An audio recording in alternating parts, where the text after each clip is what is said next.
Hello, and welcome to episode number 17 of the Rabe Creations podcast. My name's Nicole, and I'm coming to you from Calgary, Alberta, here in Canada, where I live with my husband Barry, my son Riley, and my beautiful, wonderful rescued Rottweiler named Grace. This podcast deals with crochet, the fiber arts in general, also some sewing sneaks in on a regular basis. I'm so glad that you've decided to spend some time with me today. I did notice that I've been getting a few new viewers. Welcome, welcome.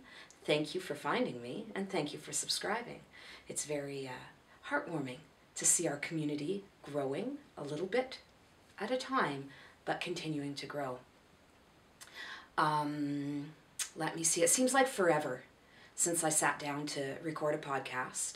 I did, however, record a podcast last week that sort of wrapped up the Halloween along that we had been doing over in Ravelry.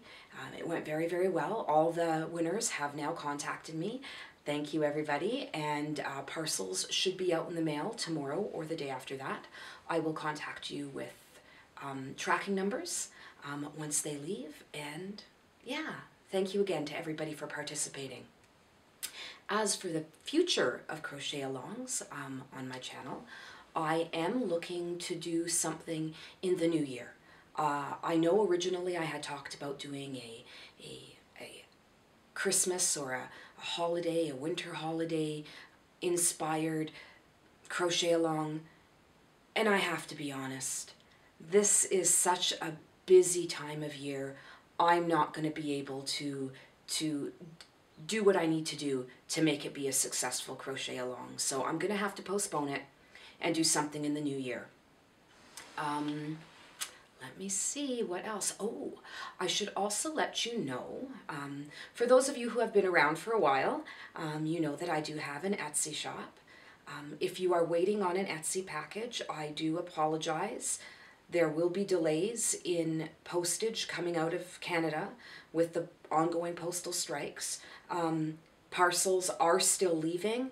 It's just a much slower process. So thank you all for continuing to support my endeavors over on Etsy and for your patience in the little bit of delays in the delivery of your packages. I am getting them to the post office within my 1 to 3 day window that I give myself, but the time it's taking the post office themselves to process has increased exponentially over this past little while. Hopefully it'll clear up soon.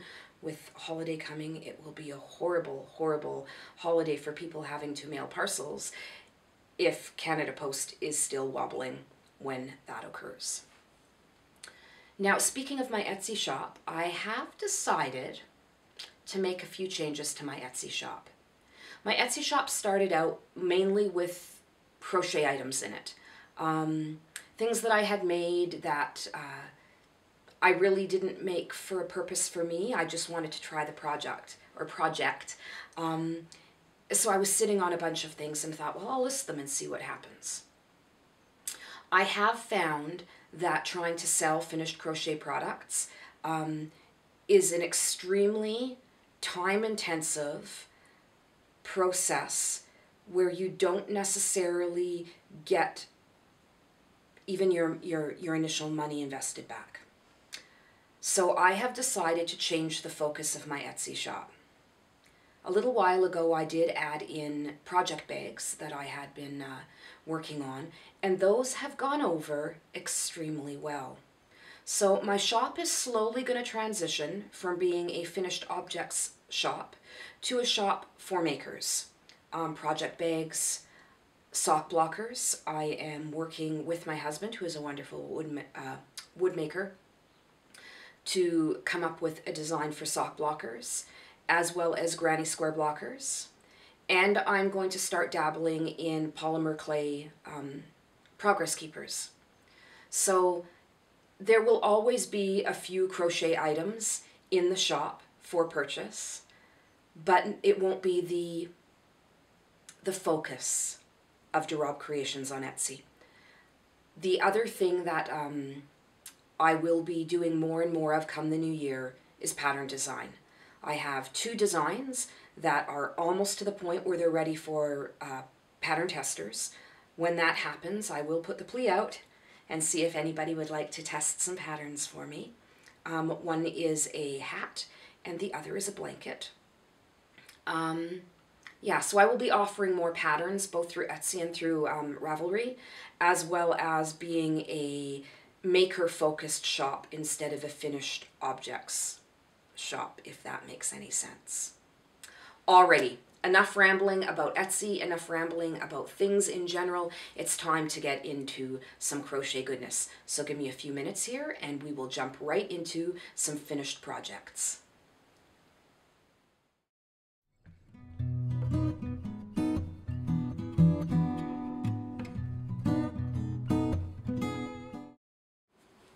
Alright, so let's talk about a few of my finished projects.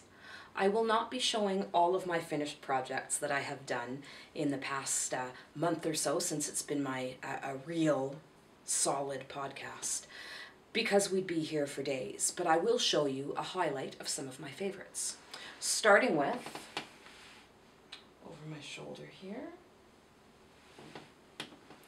this little guy. So if you've watched my previous episodes, you may or may not remember Monty the Moose. So Monty the Moose is done in a traditional amigurumi style, so it is all continuous crochet. He is done in pieces, so his body was one piece, his head was one piece, his ears, his antlers, his bow tie, his arms, his legs, and his little tail were all done in separate pieces and then sewn together.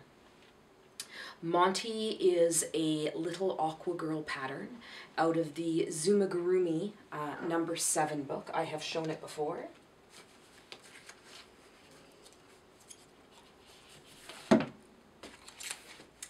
Here it is here. So Zoomgurumi number 7 has some great patterns in it. I have done 2 now.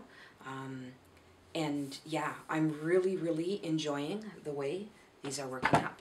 So Monty the Moose is completed and ready for my next craft show. So as I've said before, all of my amigurumis are usually done in loops and threads, impeccable yarn. I just really like how it works up in amigurumi style. So the next thing I would like to show you is more amigurumi. One of the shows I am vending at, the one in not the next show, but the one after, is a very curated show. And when I applied, they took a look through my product and asked if I would mind just concentrating on the amigurumi and blankets, since they already had people doing some of the other crafts. So they're really trying to make each vendor very specific and very unique, which I appreciate, but it's meant really increasing my inventory of amigurumi, so that's what I've been up to. So the next thing I'm going to show you is this fun little guy. Oh my goodness, isn't he adorable? I call him my gnome on the shelf. He is from the Your Crochet Christmas magazine, and this was the 2016 edition. So yeah, he is from this magazine. This is the larger of the 2 that you can make. The pattern is by, where is it? There it is. Hannah Cross. So this is a Hannah Cross pattern. It is done in a variation of traditional amigurumi with the type of stitch that's being used in the body. I don't want to give too much away because it is technically a paid for pattern. You can link to this on Ravelry as well. He has some great striped legs and nice red feet to match his wonderful hat. I like his hat because it's posable. There's nothing in it to make it posable. It's just the tight stitching of amigurumi with the fact that it is unstuffed in his hat make it so that it is posable, which is kind of fun. His nose in the pattern and his beard in the pattern themselves are actually done by felting. Not with felt, but by felting, needle felting.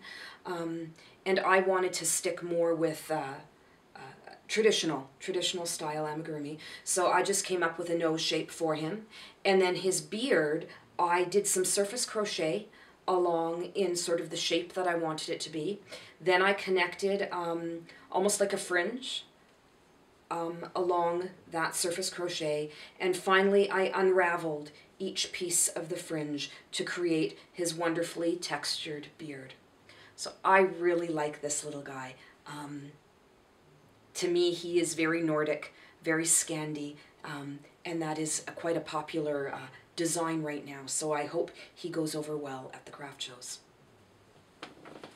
Now, out of that same magazine, I also have come up with a couple of these great little trees. So they're not ornaments as much as they would be something that you would sit on your shelf. Use the same pattern to do different sizes. Once you memorize the pattern, these are all puff stitches, and once you memorize the pattern, you can make the tree as big as you'd like just by continuing to add more rounds. It is not done in an amigurumi style. It is actually connected rows in order to get these really solid round rows of the puff stitch. And then the pattern itself in the magazine is done by, let me see here, it's the Fine Pine pattern, and it is done by Becky Scusey. I will put all the links below like I normally do. The way they have them in the magazine, the star is actually a poinsettia flower, so it's in red. I wanted to do them as stars, so I did them in yellow. And it is hollow in the magazine, so it's just a hollow object. I chose to close off the bottom in a traditional amigurumi style, so just closing off as you would in amigurumi, and then stuffing them so that they're a little more solid. And I think these will be really, really cute, and hopefully my customers think so too. Alrighty, so to continue on the finished projects, again, really focusing in on the craft shows that I have coming up, I have found a new toque, a beanie, if you may, pattern that I really, really quite like. And I've done all of these as ponytail or messy bun hats just because it's what people are requesting right now. This is a great pattern. It is quick to whip up, super easy to memorize, and it is called the Diagonal Raised Beanie. It is by Hawk and Chain, and it is a pattern that is available on Ravelry. I believe it was a free pattern. I print everything out in black and white because I'm too cheap to buy colored ink, so it's not going to be the best picture, but that is the pattern that I have printed off Ravelry. It's saying that the difficulty level is an advanced beginner, and I would agree with that. It's not a tough one, super easy to memorize. And this is the final product. So this is made in a leftover of a Karen cake. As you can see, it starts out with a rib, then it has this diagonal pattern that is worked on the posts, and then it is a messy bun hat, so there is a hole at the top. You could easily finish this off to be a completed hat with a pom-pom or a tassel or whatever you would desire there. Kind of like how this turned out with just the single stripe of the orange through the hat. I did the same pattern in a different yarn. I am not 100% sure what this yarn was. This has been a real stash buster for me. It takes a little less than a ball of like impeccable type yarn, like that size of ball. It takes a little less than one ball to make a hat, so I can usually do a hat and then a headband out of one ball. So again, same ribbed with the diagonal striping. And I actually kind of like the way this one pooled. It almost pooled in with the striping, which kind of turned out neat. And one more, again, some more Karen cake leftovers, because you know me, I love my Karen cakes. So same hat, same pattern, same size, just different color combination. So those are 3 hats that will be at my next show as well. So from a finished project perspective, that is kind of what I am going to be showing you for today. Like I said, there's a lot more, but we would be here forever. So I'm going to stick with those as my finished projects to share with you this week.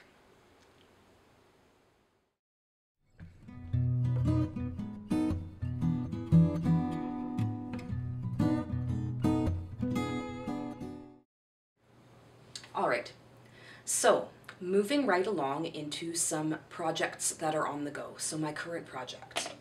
I have 3 of them that I'm going to share with you today. The first one was almost a finished object for the podcast. Actually, 2 of them were. So this I started on a whim because that's how I roll. I saw a YouTube tutorial post by Mikey from the Crochet Crowd. He works with Yarnspirations, I'm sure you all know that. And it was a waffle stitched cowl. And I really love the waffle stitch. So of course I went, oh, okay, I can do one of those. So I based it on their stitch count and then just kind of ran with it. And I am going to do mine slightly different. So the waffle cowl that they show on the tutorial is seamed and is just, you know, a traditional cowl. What I am going to be doing, so I've got the length of the cowl done and it is just straight on waffle stitching. I love waffle stitching, and it is beautifully finished in the back with it being completely smooth in the back and all of the patterning to the front of the garment. So what I am going to be doing is sewing the garment, sewing the cowl in this style so that it does a little crossover. So it will be sewn on the diagonal, and then it will have some buttons sewn along here to, they won't be functional. They will just be there for show, but some nice buttons that go along with it. So I really, really like how this has turned out. It is quick. It is mindless. Once you know the waffle stitch, it looks so impressive. It is so easy to do. So I plan on making a couple of these for the craft show that's coming up, and if they don't sell there, I will be putting them on my Etsy page. I think these are going to sell very quickly. Great pattern. Go check it out on YouTube if you would like to make one of these for yourself, or if you've ever just been curious about the waffle stitch, go check it out. He makes it very, very easy to understand. It's not a tough stitch, as I said, to begin with, but this makes it very easy to understand, and you can expand this to do so many things. I have done waffle stitch blankets that really creates that squishiness to your fabric. I love the waffle stitch. So that is almost finished object number 1. So the next thing I am going to show you, again, so close to being complete, but just not quite. And it is probably a pattern most of you are familiar with because it's been around for a while now. And it is the Meandering Paws scarf. It is available as a free pattern on Ravelry. So I want to show it to you so you'll see the paw prints, because I think this is just adorable. So it really does speak to the person who would like to sort of express their love of animals and whatnot, but without looking like they're wearing children's clothing, if you know what I mean. It's got that little bit more sophistication. Now, I have seen this pattern used for multiple things. I've seen it used for shawls, for blankets, but this is the original. It is the Meandering Paws scarf. I tweaked the pattern a little bit in the fact that I made it longer than the child size, but not as long as the adult size. It would have been another foot or so longer than this if I had done the full adult size, and I just felt that was too long, so I just stopped after one repeat early. I am in the process right now of finishing up, so I'm adding fringe. So the way I'm adding my fringe, to every second stitch across, I am adding a section of yarn that is 4 pieces, and then once it's all on, I will trim them off nicely so it's nice and straight, but I think that gives it a nice finished look.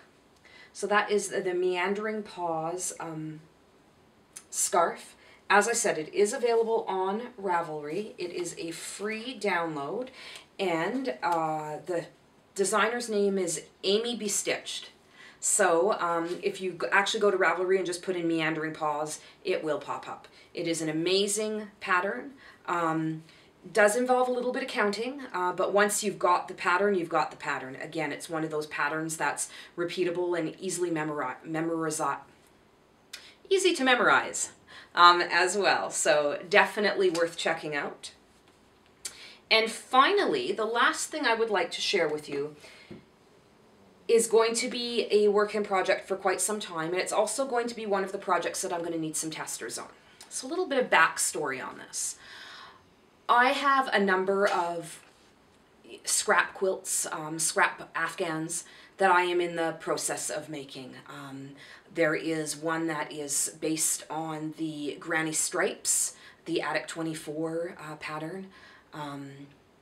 That is on the go right now, and I'm doing that in my leftover worsted weight yarn. I just tie it all into a magic ball and off I go. But I really like the look of the Cozy Memories blanket, and it's the one that's done in knit. As you know, if you've watched this podcast before, I'm not a knitter, but I really liked the look of the Cozy Memories blanket. So I challenged myself to come up with a crochet version of the Cozy Memories blanket. Something that is not based on a granny stitch. You know, I love my granny stitch stuff. Don't get me wrong, but I wanted it to be that solid fabric that you get from the Cozy Memories blanket, the knit pattern. And this is what I've come up with. So I have done 5 squares so far, and it uses up fingering weight yarn. So for all of you who have been doing, you know, the fingering weight crochet socks, and you're left with that little bit, what do you do with it, right? So you could tie it into a magic ball, and you could do the granny stripes. That works out very well. But this is my answer to the knit Cozy Memories square. Pretty darn close. So what it is a mitered square, so it works from the corner and then works out. You can switch yarns at any time. So I wasn't using a magic ball, if only because I wanted to control the color flow. So I wanted to make sure that I liked the colors as they were flowing into the square. Now you'll see that this square is not exactly square. I have not blocked any of these. They are going to block out to be perfectly square, and then they will be attached together. So that is the first one, and it is crochet. That is the next one. So you can see there's some repeats of colors as I use up my leftover fingering weight yarns. And these are all superwash, usually a merino nylon blend. There's another one. So that one was all done in a single color, I believe. So I had enough to do an entire square in one color. There's that one, again, an entire square in one color. Now, none of the minis that I used were full minis. It was all bits and pieces of minis as well as full skeins, the leftovers of the full skein. This one was a full skein, I believe. This is Queen of Hearts by Little Bean Crochet, or Little Bean Loves yarn. And then finally, one of my favorite ones is this one here. So there's actually 3 different colors in here. There is the beginning color, which is a gray variegated yarn. Then there is this beautiful hot pink color, and then just a solid gray along the outside. So as you can see, they are very similar to the knit Cozy Memories squares. I think they give very much the same look, and I am so excited to eventually have a blanket. Now, that's the catch, right? It's going to take some time to get enough squares together to make a blanket. But that's kind of the purpose of this. You know, it's about that zero waste and using up everything, every last bit of this yarn. Honestly, I'm paying in Canadian dollars, you know, between $30 and $40 per skein for this hand-dyed yarn. There is no way I want to let any of it go to waste. So finding projects like this, I think really speaks to my soul and makes me feel like I'm getting, you know, every last bit out of each of those skeins. But yeah, I am really pleased with this. I may make a mini blanket and then get some testers to test the squares and the blanket itself in order to release this pattern. I think I do want to release this pattern because I'm really proud of the fact that I've made this work. So yeah, woohoo! Hopefully nobody releases anything, you know, terribly similar before I get my squares out there. So yeah, love it. So excited about this one. Alrighty, so those are the current projects that I'm going to share with you today. Give me a few moments and I am going to come back with a few acquisitions to share with you next up.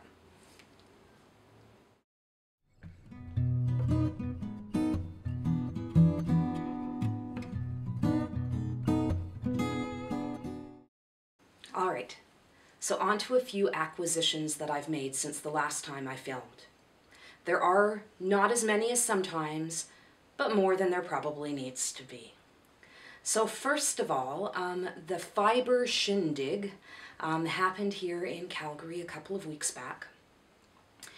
And although I did have to work the day of the fiber show, I didn't work until the afternoon, so I made a pit stop on my way into work. Well, actually it was quite a large detour on my way into work, and checked out the fiber show.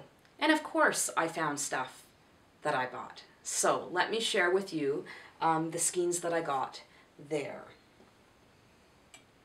So first of all, a local dyer, Canadian dyer named Yarn Inc.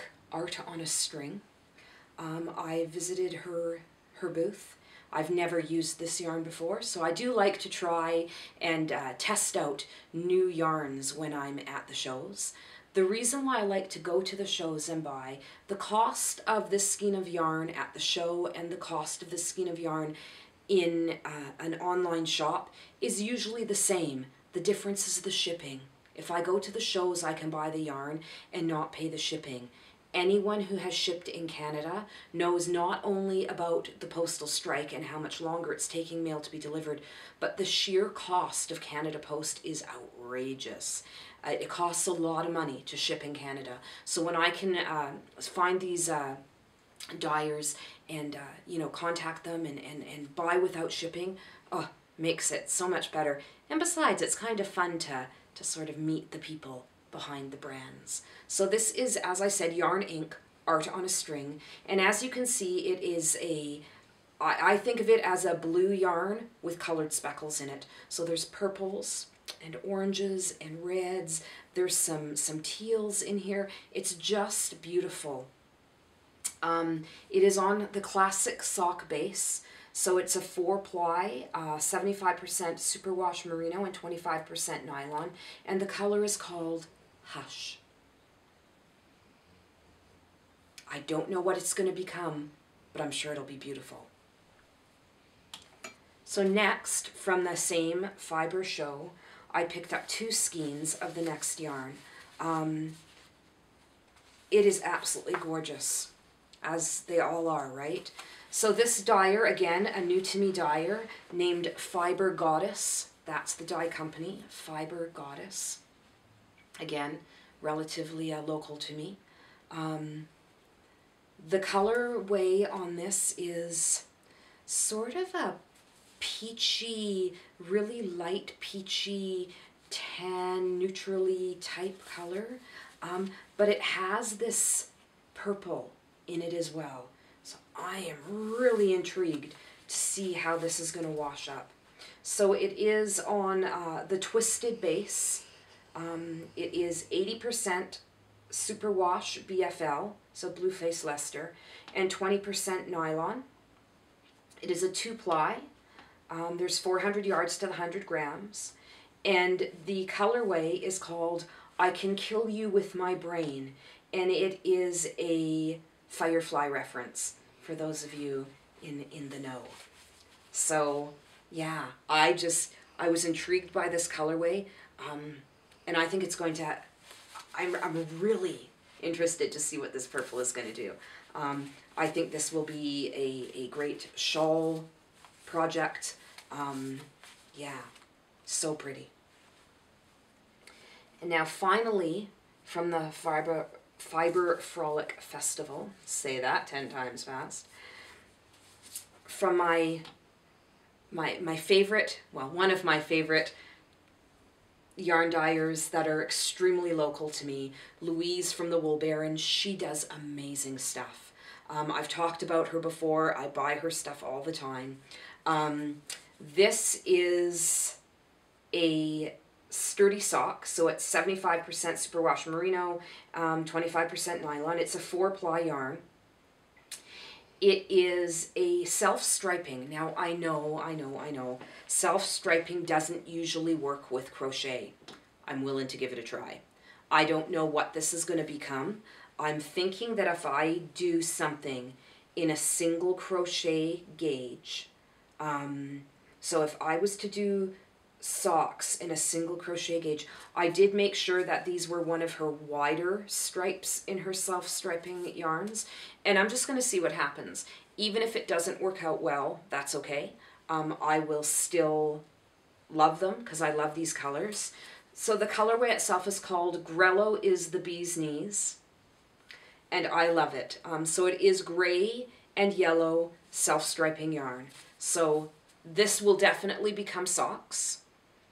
And I'm hoping that the self-striping works for the crochet sock. We know that that is sometimes an issue, but I'm willing to give it a try. So that is Grello is the Bee's Knees by Louise at the Wool Baron. Beautiful, beautiful yarn. So that's what I picked up on my way to work the day of the Fiber Frolic. But I do have one other acquisition to show you. If you watched my Halloween along prize giveaway episode, the last video I uploaded, you will know that a very, very generous viewer of the podcast, who also happens to run her own dye company, offered to give a prize as a giveaway. And of course I said yes. And that is Leah from Sheep Happens. What I didn't quite realize she was going to do, now I knew that she was going to send me a skein of yarn to try out, and a crochet hook to try out. And I thought, oh, that's nice. Oh, I'm so excited. Leah went far above and beyond my wildest expectations, because she didn't send me one skein of yarn. She sent me 3. And here they are. So, the yarn that I had spoken to her about is this beautiful colorway here. Let's start with this. So this is her Merino DK yarn. So it's a little bit thicker than I normally purchase as hand-dyed yarn. Look at that colorway. It is absolutely gorgeous. So the colorway is Ochra, and it is 100% superwash merino. So there is no nylon in this. This is not sock yarn. As I said previously, I am in the process of designing, like I'm getting to the end, of 2 projects. The first is my Cozy Memories blanket, which I showed you the squares for. And the second is a hat, a toque, a beanie. And this is the yarn that I'm going to release the pattern on. And hopefully give Leah some exposure as well. It is absolutely beautifully dyed. It is fantastically tonal. And it is, oh, just sensational. I absolutely adore this yarn. Thank you, thank you, thank you so much, Leah. But, as I said, she didn't just send me the 1 skein and bump it up to 2. She sent me an additional skein as well. So she also sent along a skein of her extra fine merino sock. So it is 85% extra fine, 19.5 micron superwash merino. That's a mouthful. And 15% nylon. So it is a sock base that has that nylon in it to ensure that your socks last for a while. It is a beautiful tonal blue. If you are interested in getting some hand-dyed tonal yarn, I cannot more highly recommend a dyer than Leah at Sheep Happens. This is awesome stuff. The depth of the color changes is amazing. This is going to be an absolutely stunning pair of socks, and it is so incredibly soft. I can hardly wait to hook up a pair of socks on this. And the color, fittingly, is Winter Sky. So again, Leah at Sheep Happens, and that is Winter Sky. Beautiful, beautiful yarn. Now, the crochet hooks that she was talking about are Leica crochet hooks. And I always hear, because I watch lots of knitting podcasts. I don't knit, but I love watching knitting podcasts as much as crochet podcasts. They have great information about yarns and about patterns, and you know, it's such a more established garment type craft that I think we as crocheters can learn a lot and can take a lot from the knitting world and change it into crochet, as I'm doing with the Cozy Memories blanket. So I've heard a lot about the Leica crochet hooks, or Likey, or yeah, it's one of those. It's kind of like the Sheepia's yarn that nobody quite says the right way and everybody says differently. This crochet hook / knitting needle company is exactly the same in my opinion. But these are the driftwood wooden crochet hooks, and they are stunning. So she didn't just send me one crochet hook to test out. She sent 3. The generosity of this, of Leah, just astounds me. And it blew me away. It actually makes me tear up to think about that, you know, we support each other to this extent. So she sent me a 3.5, a 4, and a 5 millimeter crochet hook. I have not taken them out of the packages yet because I wanted to show them to you first. But I will begin working with these immediately to be able to give her feedback. It's my understanding that Leah is considering carrying these in her shop and wants to get some feedback on how they work. Some, you know, if they're worth it or not. So yeah, I will get back to you, Leah, on these as quickly as possible. I plan to open these packages immediately after filming this podcast. So that's 3 beautiful, beautiful crochet hooks. But that's not all. Oh no, the generosity doesn't end there. She also sent along a couple of fabulous progress keepers.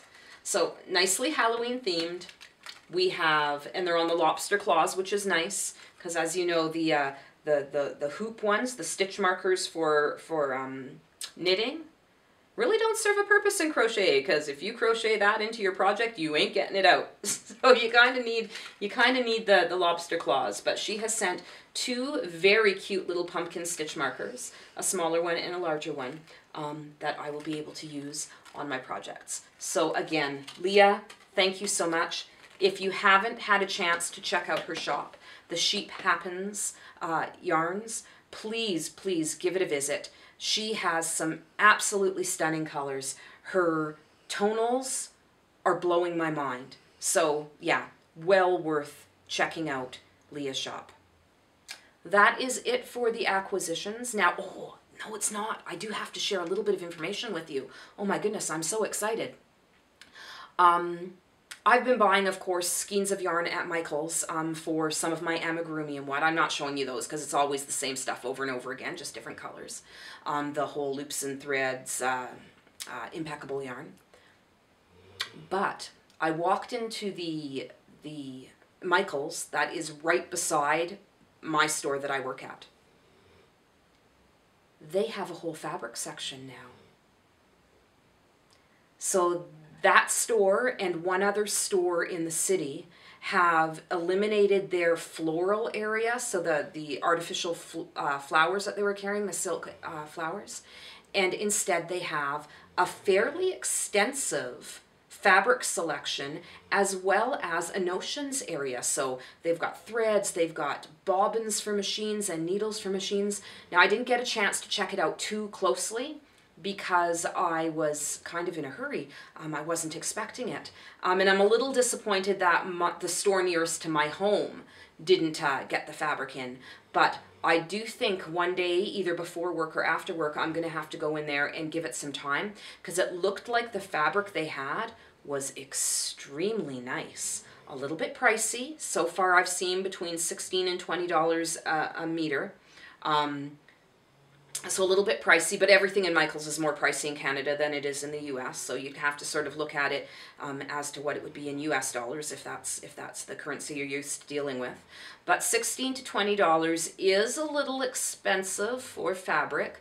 I do get it at a lesser cost through Fabricland, but if there are some prints there that I can't get at Fabricland, something a little more unique, I will definitely go and pick up some for my project bags. So I was really excited, and yeah, oh no, Michael's can feed not just the yarn habit, but the fabric habit as well. Alrighty, so that really is it for acquisitions. And I will be right back to finish up the podcast.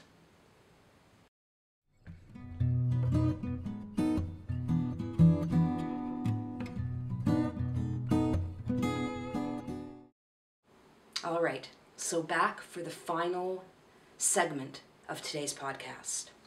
Now, if you've been watching the podcast for a while, you may know that I normally end each podcast with a book recommendation. I have decided to change things up a little bit. It's a season of change for me, I guess. And I am going to be changing the last segment of every podcast to a shop update. And I will be recording every second week. Will be a book recommend, or as I finish a book. So as I finish a book, I will do a book review here on YouTube as a separate upload. So if you are interested in my books and my bookie chat, please feel free to watch those as well. But for those of you who aren't interested in the book recommends, they will no longer be attached to the podcasts. And in its stead, as I said, I will be putting in some shop updates. So let's get into it. Some shop updates. Now at the beginning of the video today, I did talk a little bit about, a change of focus, a little bit of a change of focus for Rabe Creations on Etsy. But then you heard me talking about lots of shows. So am I still crocheting things to sell to people? Of course I am. I'm still taking my custom orders. I still list things locally through Facebook buy and sell groups, and I'm still doing my craft fairs. I'm just not crocheting for Etsy as the end game. It's just too difficult to keep up with. The fees are rather high. There's lots of reasons. But regardless of that, or irregardless of that, I will be doing a lot more of my project bags. I have a brand new project bag design as well to share with you. So first of all, I have already in the shop 3 Christmas project bags that I have done up. So the first one I call Foxes in Knitwear, and it has, for obvious reasons, foxes in knitwear. So it is my typical drawstring project bag. So it has the cotton cording as the drawstring. Comes with a little handle. It is a boxed bottom bag. Let me open it back up to show you the box bottom. So it is a box bottom bag. It is fully lined in this red snowflake fabric. So the lining fabric matches the handle. So it is fully lined in the red snowflake fabric, and it is completely interfaced, so it does act as a traveling yarn bowl as well. So this is my medium-sized bag. It is big enough for a 2 to 3 skein project, so socks, shawls, that sort of thing. So foxes in knitwear. Next we have what I'm calling Country Christmas. It has this great old Ford truck with Christmas trees. It looks like they've gone out Christmas tree shopping and they're bringing one home. So we've got the empty truck, we've got the truck with the tree, we've got the decorated tree. Again, with the little handle, boxed bottom bag as always. And it is lined as well in the red snowflake pattern, fully interfaced as well, so it acts as a traveling yarn bowl. So there is the box bottom, and there you go. So that is bag number 2. The third holiday bag that I have in the shop right now is arguably my favorite. I call it Forest Friends. So it is this beautiful patterned up here. It's got deer, it looks like a wild donkey, some little birds, some rabbits, very winter themed, potentially it has a little bit of a Christmas theme to it. There's some presents here and stars, but not overly Christmas, not in your face Christmas. Now the boxed bottom on this one is, I don't know how well you're going to see this on camera, but the fabric is gray and it has white and dark gray pine cones and pine boughs, but it also has specks of silver. So it's very, very pretty. Now, as you can see, it does have the handle off the side in the striped fabric, and that is because the interior is striped as well. So that is the third medium-sized box bottom bag that is currently listed in my shop. So from a new product perspective, I spent a day coming up with a new pattern design. So this is the first one I did that I'm happy with. And it is I'm calling them on-the-go bags. So it is a crochet or knitting bag that you can actually put over your arm. Your project can be in the bag and you can knit or you can crochet as you're walking about. So it is a fully lined bag, and it does have a small box bottom. These bags are not interfaced, so they are much lighter in weight.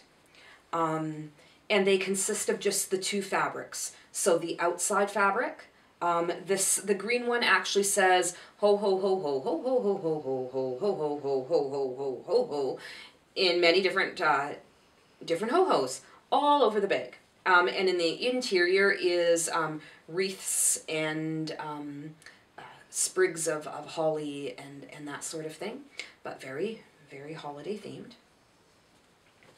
The second bag is the print on the outside, the graphic print, has all different words that invoke the holiday season. So we've got Noel, peace, season's greetings, merry and bright, joy, sleigh bells, December, let it snow, love, oh Christmas tree. So all different words that we associate with Christmas or holiday season.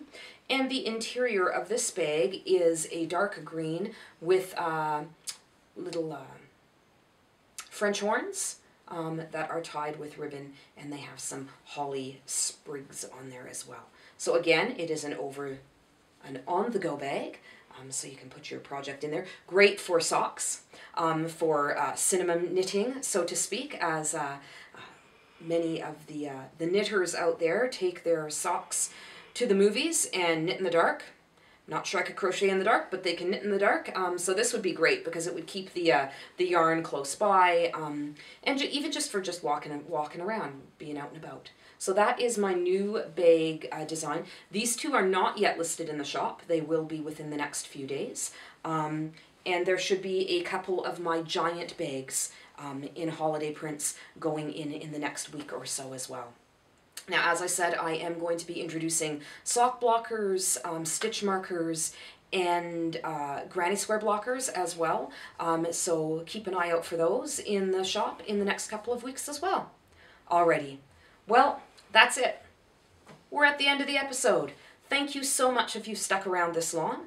If you're new to the podcast, thank you so much for joining us. Make sure you hit that subscribe button so that you're notified when I upload again. Hopefully it won't be so long next time. What I'm hoping to do is have a fairly regular recording schedule where I record a podcast one week and potentially a book review the next week. Depends on how quickly I'm reading. But yeah, every 2 to 3 weeks there should be another crochet-centric Rabe Creations podcast up for your viewing pleasure. As always, down below in the show notes will be links to the things I've talked about today. Yeah, that's it. That's all I've got for you. So happy crocheting, happy knitting, happy all the crafty goodness, and I'll see you again in a couple of weeks. Bye now.